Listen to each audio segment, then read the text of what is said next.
외부에서 사람이 들어왔다고 늑대들처럼 동성 성관계를 하고 싶어 사람들이 모여들 정도로 소돔과 고모라의 죄악은 극에 달해 있었습니다. 하나님은 그런 소돔과 고모라를 멸망하기 위해서 이제 천사들을 보내셨던 것입니다. 자, 이제 동이 트면 소돔과 고모라는, 특히 이제 롯이 살고 있었던 그 성들은 멸망을 당하고 말 것입니다. 그래서 천사들은 동이 트기 시작하자 롯을 재촉하면서 성 밖으로 나가라고 말합니다. 그런데 롯은 지체를 합니다. 멸망, 죽음을 눈앞에 두고 있으면서도 롯이 지체를 했던 이유가 무엇일까요? 롯은 아브람이라는 좋은 영적인 모델의 조카였습니다. 고향을 떠나 가나안에 올 때 롯도 아브람과 함께 왔기 때문에 단번에 결단하는 아브람의 모습을 보았습니다.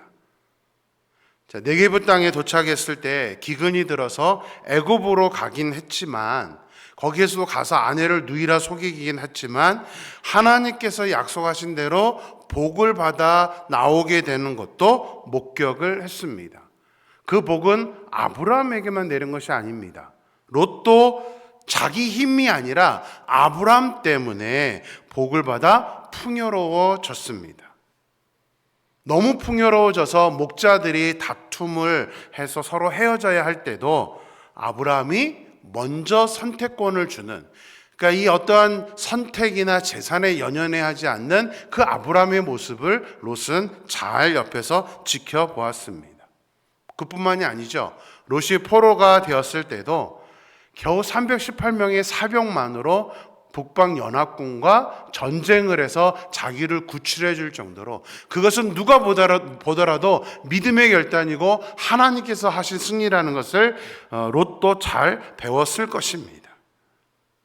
게다가 그 모든 많은 전리품들을 갖고 와서 멜기세덱에게 11조를 드렸고 소돔 왕에게 포로만이 아니라 모든 전리품을 주는 것도 롯은 바로 옆에서 지켜보았습니다. 롯은 정말 잘 배울 수 있는 기회를 타고난 사람이었습니다. 그 옆에서 아브라함의 조그만 모습이라도 쫓아갔다면 롯은 다른 사람이 되었을 것입니다. 좋은 배움의 기회가 있었지만 안타깝게도 롯은 그 좋은 기회와 그 환경들을 전혀 배움의 모습으로 자기가 적응하지 못하고 정작 정말 배워야 할 믿음, 내려놓음, 이런 것들을 전혀 배우지를 못했습니다. 또한 모든 순간 하나님께서 함께 하신다는 그 함께의 의식도 롯은 배우지를 못했습니다. 하나님의 함께 하심, 그러니까 아브라함을 통해서 너무나 배울 수 있는 그 기회를 롯은 한 가지도 자기한테 적용하지를 못했다는 사실입니다. 그게 너무 안타까운 모습입니다. 교회 생활을 하다 보면 정말 그런 분들이 많습니다. 교회 안에 정말 이렇게 교회가 은혜가 되고 부흥이 되고 그러면 모든 사람들의 믿음이 성장할 것 같은데 그렇지 않습니다. 그것을 배우지 못하는 사람들은 그냥 자기만의 세계에 빠져서 믿음의 성장을 이루지 못할 때가 많이 있다는 사실입니다. 소돔에서 높은 위치에 있다 보니 그가 누렸던 그 풍요로움, 또 자신이 가지고 있던 그 소유들을 내려놓지 못하고 아브라함에게 그 믿음의 모습, 하나님의 함께 하심을 배우지 못했기 때문에 이제 이 소돔성을 벗어나며 앞으로 어떻게 살 것인가에 대한 그 미래의 두려움 때문에 롯은 지금 지체를 하고 있는 것입니다. 롯에게는 내려놓음이라는 단어를 아무런 작용을 하지를 못했던 것입니다. 믿음, 롯에게는 작용이 되지 않은 것입니다. 하나님의 함께 하심, 롯은 모르는 일입니다. 그런데 이게 롯의 이야기니까 재산 때문에 저렇게 욕심을 부리면서 지체를 하고 있다라고 우리가 판단을 하는 것이지, 만약 우리가 롯과 같은 상황에 놓인다면 여러분은 어떻게 할 것 같습니까?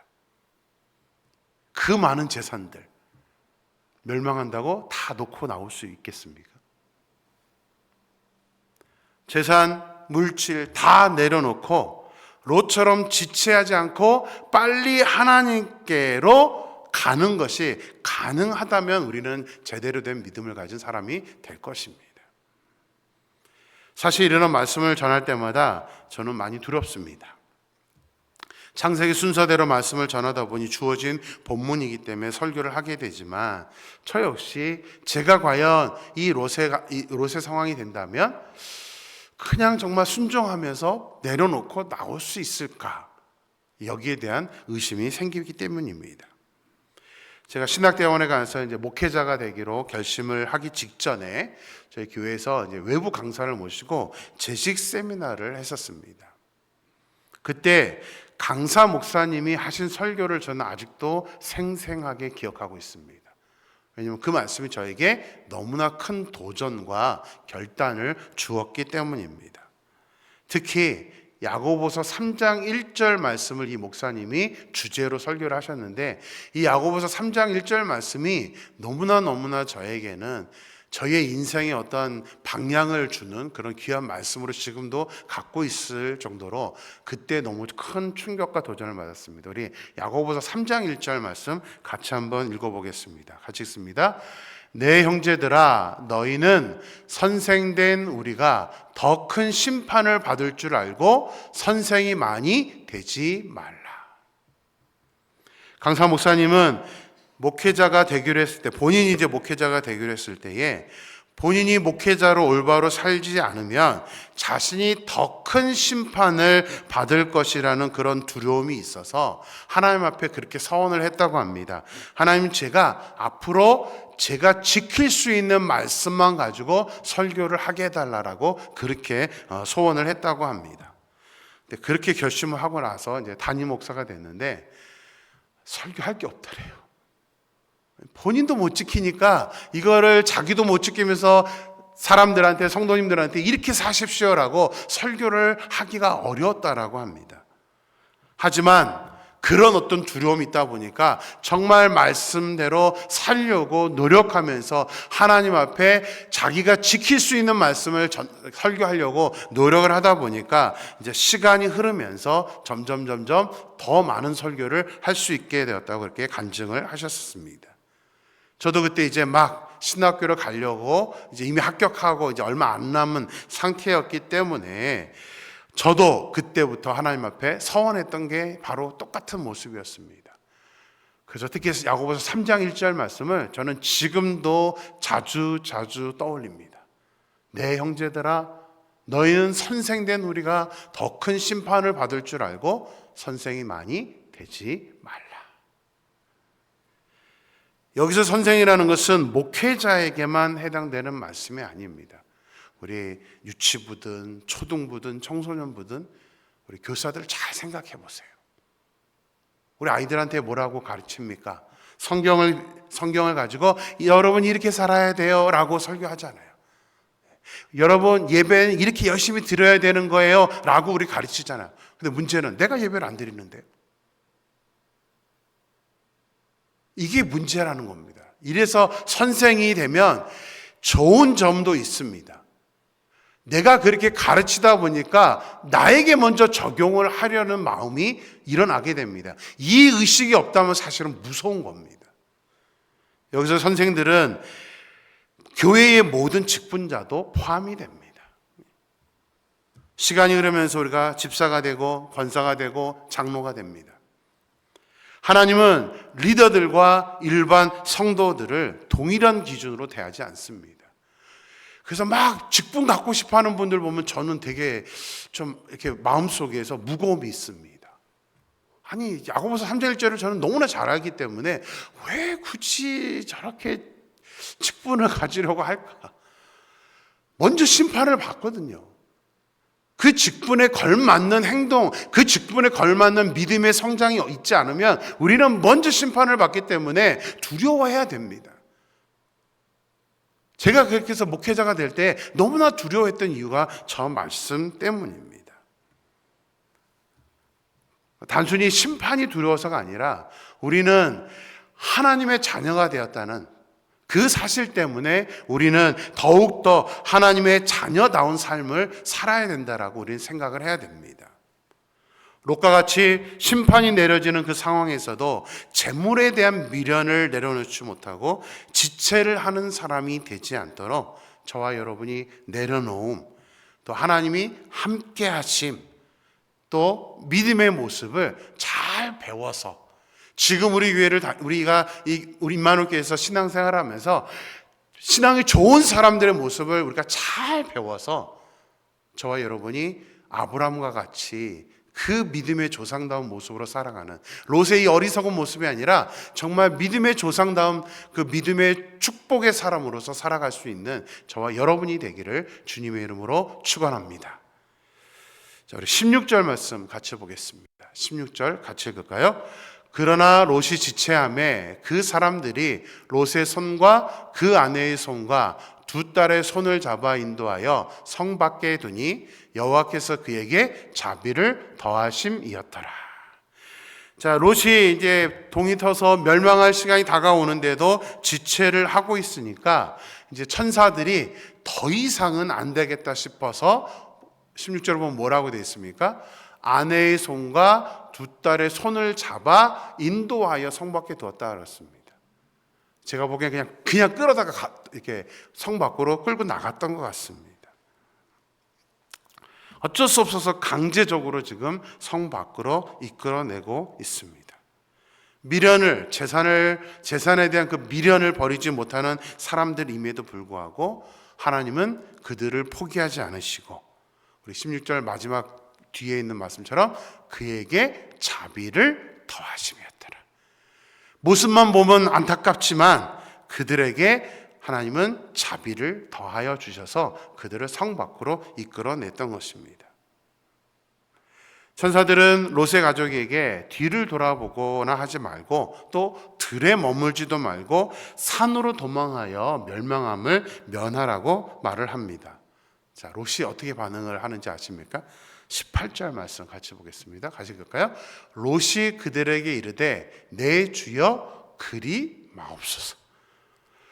아니, 멸망당하지 말라고 이렇게 안전하게 갈 장소를 정해줬는데도 불구하고 롯은 그리 마옵소서. 무슨 말입니까? 나는 그렇게 안 하겠습니다라는 겁니다.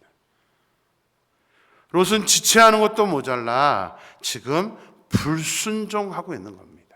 자기를 구원해 준 그 천사들의 말을 거역하면서 자기 뜻대로 하고 싶어 하는 것입니다. 그래서 천사들이 지정한 산으로 가는 것이 아니라 자기를 소알로 가게 해달라고 요청을 합니다. 자, 이제 롯이 왜 소알로 가게 해달라고 하는지 본인 스스로 핑계를 대는 게 오늘 본문에 나옵니다. 우리 19절 20절 말씀 같이 읽겠습니다. 19절 20절 같이 읽습니다. 주의 종이 주께 은혜를 입었고 주께서 큰 인자를 내게 베푸사 내 생명을 구원하시오나 내가 도망하여 산에까지 갈 수 없나이다. 두렵건대 재앙을 만나 죽을까 하나이다. 보소서 저 성읍은 도망하기에 가깝고 작기도 하오니 나를 그곳으로 도망하게 하소서. 이는 작은 성읍이 아니니까 내 생명이 보존되리이다. 자, 롯의 이 말에 대해 어떤 생각이 드십니까? 두렵건대 재앙을 만나 죽을까 하나이다. 아니, 재앙을 만나게 하면 왜 천사들이 굳이 자비를 더해서 구치를 해 주었겠습니까? 말도 안 되는 핑계를 대고 있는 것입니다. 그런 마음이었다면 아마 그냥 소돔성에서 내버려 두었을 것입니다. 천사가 산으로 가라고 한 이유가 무엇입니까? 거기가 안전하기 때문입니다. 안전한 장소를 지금 얘기해 주는 것입니다. 근데 지금 롯은 천사가 가라고 하는 그 산이 뭐래요? 재앙을 만나 죽을 것 같다고. 그래서 두려워 지금 하고 있는 것입니다. 롯이 가고자 했던 소알은 아주 작은 성입니다. 롯은 소알이 도망하기에 가깝고 작다라고 그곳으로 가게 해달라고 말합니다. 자, 도망하기에 가깝다 무슨 뜻이죠? 어디서 가깝다는 겁니까? 소돔과 고모라에서 가깝다는 겁니다. 그 큰 성이었던 소돔과 고모라가 멸망을 당하는데 가까운 그 작은 성이 멸망을 당하지 않을 거라고 생각하는 게 이게 어리석은 모습이죠. 롯은 지금 정말 말도 안 되는 어리석은 핑계를 대고 있는 것입니다. 여러분이 하나님이었으면 어떻게 하실 것 같습니까? 지체를 하고 있죠. 또 핑계를 대고 있죠. 순종하지 않는 그 롯을 보면서 여러분이라면 어떻게 했을 것 같습니까? 저 같았으면 못 참았을 것 같습니다. 그냥 다시 끌어다가 그냥 소돔과 고모라 성 안에 집어넣었을 것 같아요. 다시 가. 근데 하나님은 다릅니다. 21절 말씀 같이 읽습니다. 같이 읽을까요? 21절입니다. 그가 그에게 이르되 내가 이 일에도 내 소원을 들었은즉 내가 말하는 그 성읍을 멸하지 아니하리니. 소돔과 고모라 바로 옆에 가까이 있는 그 작은 성읍은 같이 멸망당할 수밖에 없는데 하나님은 롯의 그 억지 주장, 그 핑계에도 불구하고 내가 내 소원을 들어주겠다 그러면서 그 성읍을 멸하지 않겠다라고 약속을 하고 있습니다. 저는 하나님도 참 극한 직업이라는 생각이 듭니다. 참 말도 안 듣는 사람들, 저희도 마찬가지잖아요. 말도 안 듣는 사람들을 계속해서 인내하시고 참아주시는 그 하나님의 모습을 보게 됩니다. 자, 생각해 보세요. 우리 인간 공동체에서도요, 순종하지 않으면 리더에게는 너무나 힘듭니다. 잘 좀 따라와줘야 뭔가 일이 되지, 이렇게까지 롯이 순종하지 않는다면 인간 공동체에서도 결국은 어쩔 수 없는 모습이 생길 것입니다. 그런데 이것이 롯과 그의 아내만의 모습일까요? 우리는 안 그런가요? 우리도 순종하지 않고 많은 핑계를 댑니다. 하나님께도 그렇지만 우리의 리더들에게도 우리는 내 생각이 더 우선이에요. 리더들이 아무리 이렇게 종용하고 이렇게 권면을 해도 우리는 이건 이래서 안 되고 저건 저래서 안 된다. 내 생각은 다릅니다 하면서 우리도 롯과 같이 말하지 않나요? 그리 마옵소서. 그렇게 하지 마세요. 우리도 그런 모습을 갖고 있습니다. 그 긴박한 상황 가운데도 순종하지 않고 자기가 가고 싶은 곳으로 가겠다고 요구하고 있고 또 무엇보다도 뒤를 돌아보지 말라는 말에 결국은 자기 아내는 뒤를 돌아봐서 소금 기둥이 되는 그 모습을 보면서도 롯은 계속해서 자기 주장만 하고 있습니다. 그게 바로 우리의 모습이라는 것을 우리는 반드시 깨달아야 됩니다. 순종이 제사보다 낫다라는 말씀이 있습니다. 순종이 제사보다 낫다. 하나님이 우리에게 원하는 것은 순종입니다. 우리의 생각을 무시해서가 아닙니다. 하나님의 말씀은 또 리더에게 어떠한 주는 그런 말씀들은 그 공동체를 이끌어가기 위한 그 권위를 준 것입니다. 그렇게 이끌어가는 것이 좋기 때문에 하나님은 그런 권위를 주신 것이고 말씀을 주신 것입니다. 그래서 우리가 할 일은 내 생각을 우선 내세우는 것이 아니라 하나님의 말씀에 순종하는 것입니다. 이런 핑계 저런 핑계 또 그렇게 하지 마세요라고 하는 것이 아니라 우리가 하나님 말씀 그대로를 순종할 수 있는 저와 여러분이 되기를 주님의 이름으로 축원합니다. 기도하겠습니다.